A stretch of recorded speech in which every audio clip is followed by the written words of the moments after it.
Everyone, मेरा नाम है हर्ष टिबड़ेवाला और आप लोगों का स्वागत है मेरे इस चैनल फिनटेक्स बाय हर्ष में। तो आज की इस वीडियो में हम लोग एक बहुत ही इंटरेस्टिंग आईपीओ का एनालिसिस करने वाले हैं, एक समरी देखने वाले हैं। तो कंपनी का नाम है billions brains garage ventures limited.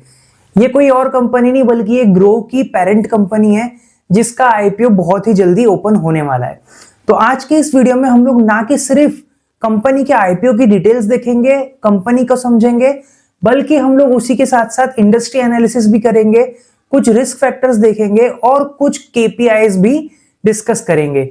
और यहाँ पर हम लोग देखेंगे कि जब भी हम लोग कोई एक ब्रोकिंग कंपनी का एनालिसिस करते हैं तो हमें कौन से ऐसे इंपॉर्टेंट पॉइंट्स है जिनका हमें ध्यान रखना चाहिए। तो आज का ये वीडियो आपके लिए बहुत ही ज्यादा नॉलेजेबल और इंफॉर्मेशनल होने वाला है, तो इस वीडियो में एंड तक जरूर बने रहे। और अगर आपने चैनल को अब तक सब्सक्राइब नहीं किया है तो अभी सब्सक्राइब करें। तो चलिए शुरू करते हैं। तो कंपनी का आईपीओ ओपन होने वाला है 4 नवंबर को, जो क्लोज होगा 7 नवंबर को। बात करें कंपनी के लिस्टिंग की, तो लिस्टिंग डेट टेंटेटिवली यहां पर 12 नवंबर की दी गई है। यहां पर कंपनी का टोटल जो आईपीओ का इश्यू साइज है वो है 6,632 करोड़, जिसमें से 1,060 करोड़ यहां पर फ्रेश इश्यू है और बाकी का 5,570 करोड़ यहां पर ओएफएस है। और अगर बात करें तो कंपनी का जो लॉट साइज है वो 150 शेयर्स का है, जहां पर प्राइस बैंड है 95 to 100 का। और मतलब यहां पर आपको पर लॉट एप्लीकेशन के लिए 15,000 रुपए लगेंगे। अब जैसे कि यहां पर आईपीओ की डिटेल्स में हमने देखा कि 5,570 करोड़ का तो ओएफएस है, लेकिन जो 1,060 करोड़ का कंपनी का यहां पर फ्रेश इशू है, कंपनी उसका क्या यूज करने वाली है। तो सबसे पहले कंपनी यहां पर 152 करोड़ यूज करने वाली है क्लाउड इंफ्रास्ट्रक्चर के डेवलपमेंट के लिए, और 225 करोड़ कंपनी यूज करने वाली है brand building and performance marketing पे, और 205 करोड़ कंपनी यहां पे यूज करेगी investment in one of material subsidiaries, and 167 crore company यहां पर यूज करेगी अपने एमटीएफ बिजनेस को ग्रो करने के लिए। और बचा हुआ जो अमाउंट है वो यहां पर कंपनी अपने जो इनऑर्गेनिक ग्रोथ है उसको फंड करने के लिए और एक्विजिशंस के लिए यूज कर सकती है। अब बात करते हैं कंपनी की, तो कंपनी की शुरुआत हुई थी 2016 में और इस कंपनी ने लाखों करोड़ों यूजर्स के लिए इन्वेस्टिंग को काफी आसान बनाया है। तो 2016 में कंपनी की शुरुआत की थी 4 फ्लिपकार्ट के वेटरन्स ने, और यहां पर कंपनी की शुरुआत हुई थी as a mutual fund investing platform के रूप में। उसके बाद में कंपनी ने धीरे धीरे अपने आप को ग्रो किया है, और यहां पर जब कंपनी को ब्रोकिंग लाइसेंस मिला तो उसके बाद में कंपनी ने स्टॉक मार्केट में भी अपनी जगह बनाई और यहां पर स्टॉक मार्केट में इन्वेस्टिंग के लिए रास्ते खोले। और धीरे धीरे करके कंपनी ने डेरिवेटिव्स, डिजिटल गोल्ड और अदर इन्वेस्टिंग ऑप्शंस भी यहां पर कंपनी ने ओपन किए। आज के डेट में देखा जाए तो कंपनी ने यहां पर 15% से ज्यादा मार्केट शेयर एक्वायर किया है, और नंबर ऑफ एक्टिव यूजर्स के बेसिस पे अगर देखा जाए तो कंपनी आज इंडिया में नंबर 1 पर है। कंपनी के अगर बिजनेस मॉडल या फिर रेवेन्यू स्ट्रीम्स की बात करें तो यहाँ पर कंपनी के 4 मेजर रेवेन्यू स्ट्रीम्स है। सबसे पहला रेवेन्यू स्ट्रीम है यहाँ पे जो ब्रोकिंग बिजनेस से ब्रोकरेज कंपनी को मिल रहा है।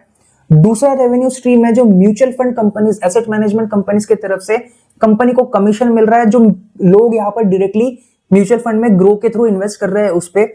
तीसरा यहाँ पर देखा जाए तो कंपनी ने जो गोल्ड, डिजिटल गोल्ड में इन्वेस्टिंग के लिए ऑप्शन दिया है लोगों को, और इंटरनेशनल इन्वेस्टिंग के भी ऑप्शंस दिए, तो वहां पर भी कंपनी का एक रेवेन्यू स्ट्रीम है। एंड लास्ट यहाँ पर कंपनी इंटरेस्ट कमाती है जो पब्लिक के आइडल फंड्स पड़े हैं यहाँ पर उनके डीमैट अकाउंट्स में उस पर। तो बात करते हैं कंपनी के फाइनेंशियल्स की, तो 2023 में जहां पर कंपनी का रेवेन्यू 11,415 मिलियन था, वही मार्च 2025 में कंपनी का रेवेन्यू 3 गुना से ज्यादा बढ़ गया है, और मार्च 2025 के एंडिंग में कंपनी का रेवेन्यू फ्रॉम ऑपरेशंस था 39,017 मिलियंस। अब हमने यहां पर कंपनी के रेवेन्यू का तो एनालिसिस कर लिया कि रेवेन्यू किस तरह से ग्रो हुआ है, लेकिन अगर देखा जाए तो यहां पर कंपनी का जो टोटल रेवेन्यू है उसमें से अराउंड 85 to 87% रेवेन्यू कंपनी का सिर्फ ब्रोकिंग बिजनेस से आ रहा है,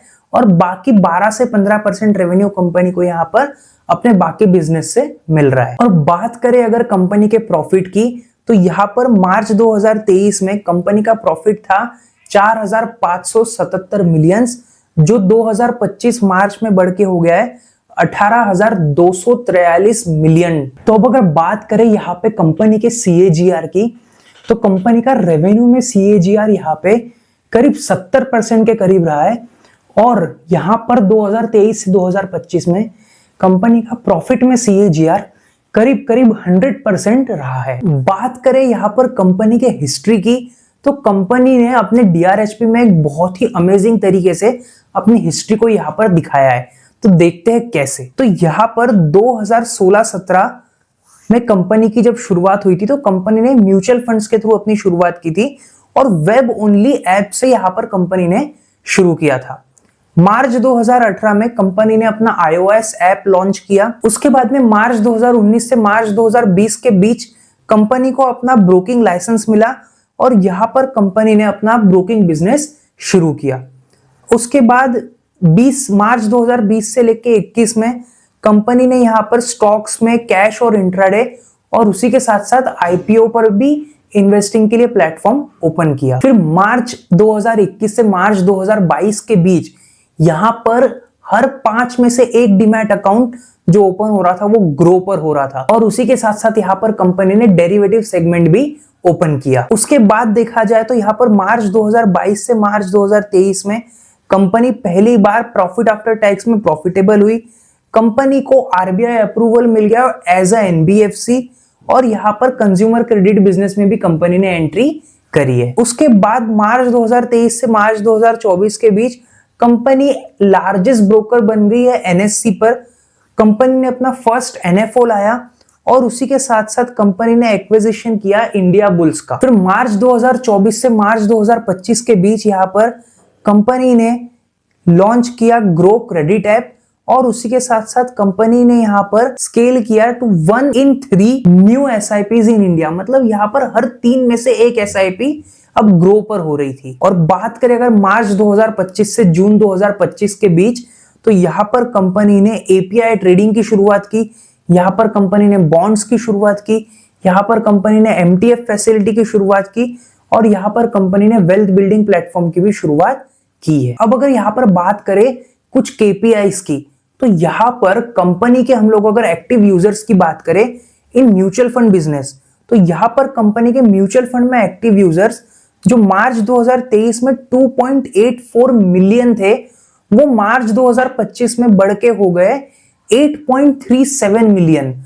मतलब यहाँ पर कंपनी ने 2 साल में अपने एक्टिव यूजर्स ऑलमोस्ट ट्रिपल कर लिए। अगर बात करें कंपनी यहाँ पर ग्रो ऐप पर कितने एसेट्स होल्ड करती है म्यूचुअल फंड्स के फॉर्म में, तो यहाँ पर मार्च 2023 में जहां पर कंपनी 2,44,000 मिलियन के एसेट्स होल्ड करती थी, वही मार्च 2025 में ये अमाउंट बढ़ के हो गया है 11,30,000 मिलियन। मतलब यहाँ पर भी ऑलमोस्ट 4 टाइम्स से ज्यादा की ग्रोथ देखने को मिली है। बात करें अगर म्यूचुअल फंड में नंबर ऑफ SIPs की, तो मार्च 2023 में जहां पर 44 मिलियन की SIPs होती थी, वही यहाँ पर मार्च 2025 में नंबर ऑफ SIPs बढ़कर 155 मिलियन हो चुका है। ये भी ऑलमोस्ट 3 टाइम्स से ज्यादा की ग्रोथ है। ब्रोकिंग बिजनेस की बात करें तो कंपनी का यहाँ पर ब्रोकिंग बिजनेस जो एक्टिव या फिर मतलब ट्रांजैक्टिंग यूजर्स है, जो ब्रोकिंग बिजनेस में ऐसे यूजर्स देखे जाते हैं जो ट्रांजैक्टिंग है, मतलब जो कोई ना कोई ट्रेड कर रहे हैं पिछले 1 साल में। तो मार्च 2023 के ईयर एंडिंग में कंपनी के जो ट्रांजैक्टिंग यूजर्स थे ब्रोकिंग बिजनेस में, वो 5.49 मिलियंस थे, जो मार्च 2025 में बढ़ के हो गए 13.52 मिलियंस। मतलब यहां पर भी कंपनी ने ऑलमोस्ट डबल से ज्यादा की ग्रोथ देखी है। यहां पर अगर हम लोग नंबर ऑफ ऑर्डर्स की बात करें ब्रोकिंग ऑर्डर्स की, तो जो मार्च 2023 में अराउंड 600 मिलियन के आसपास ऑर्डर्स होते थे, वही यहां पर कंपनी के जो नंबर ऑफ ऑर्डर्स है वो मार्च 2025 में आते आते करीब 1800 मिलियन से भी ज्यादा हो चुके हैं। तो यहाँ पर एक चीज तो बिल्कुल क्लियर है कि कंपनी ने यहाँ पर अपने नंबर ऑफ यूजर्स को बहुत अच्छे से ग्रो किया है, और कंपनी ने यहाँ पर अपने ट्रांजैक्टिंग यूजर्स भी काफी ग्रो किए हैं, और उसी के साथ साथ कंपनी में यहाँ पर जो ऐप के ऊपर जो म्यूचुअल फंड्स के इन्वेस्टिंग हो रही है वो भी काफी बढ़िया तरीके से ग्रो हुई है। तो यहाँ पर यह बोलना गलत नहीं होगा कि ग्रो ने यहाँ पर पब्लिक का पैसा तो ग्रो किया है, उसी के साथ साथ खुद को भी बहुत ही बेहतरीन तरीके से ग्रो किया है। अब फटाफट यहाँ पर शॉर्ट में इंडस्ट्री एनालिसिस देख लेते हैं। तो इंडस्ट्री एनालिसिस की अगर बात करें तो 2025 में जहां पर टोटल एड्रेसेबल मार्केट मतलब टैम जो निकल कर आ रहा है वो इंडस्ट्री का निकल के आ रहा है 1.1 ट्रिलियन रुपीस, जो एक्सपेक्टेड है कि 2030 मार्च तक बढ़ के हो जाएगा 2.2 से 2.3 ट्रिलियन रुपीस। मतलब यहाँ पर अराउंड 16 से 17% के CAGR से ये ग्रो करेगा। वही अगर बात करें तो यहाँ पर जो एक्टिव यूजर्स है आज के डेट में वो अराउंड 66 मिलियन है, जो एक्सपेक्टेड है कि 2030 तक बढ़ के 120 से 130 मिलियन हो जाएंगे। मतलब यहाँ पर भी करीब 12 से 13% के आसपास CAGR की ग्रोथ हमें देखने को मिलेगी। लेकिन अगर ग्रो की बात करें तो ग्रो ने पिछले कुछ सालों में अपना यूजर बेस 60 के CAGR से ग्रो किया है। मतलब यहाँ पर कंपनी के पास में काफी अच्छा स्कोप है और भी बढ़िया मार्केट शेयर एक्वायर करने का। अब यहां पर हमने इस आईपीओ के लगभग सभी मेजर पॉइंट्स जैसे आईपीओ की डिटेल्स, इंडस्ट्री एनालिसिस, कुछ KPIs, रिस्क, सब कुछ यहां पर हमने कवर कर लिया है। अब इस आईपीओ में अप्लाई करना है या नहीं यह आपके हाथ में है। 4 तारीख को आईपीओ ओपन होने वाला है और यहां पर 7 तारीख को आईपीओ बंद होने वाला है। तो अप्लाई अगर आप करने वाले हो तो मुझे कमेंट में बताओ, और अगर आपको ये वीडियो पसंद आया है तो इसे लाइक करें, अपने उन दोस्तों के साथ शेयर करें जो आईपीओ में अप्लाई करना है या नहीं इस बारे में सोच रहे। और अगर आपने चैनल को अब तक सब्सक्राइब नहीं किया है तो अभी सब्सक्राइब करें। मैं आपसे मिलता हूं अगले वीडियो में, तब तक के लिए टाटा बाय बाय।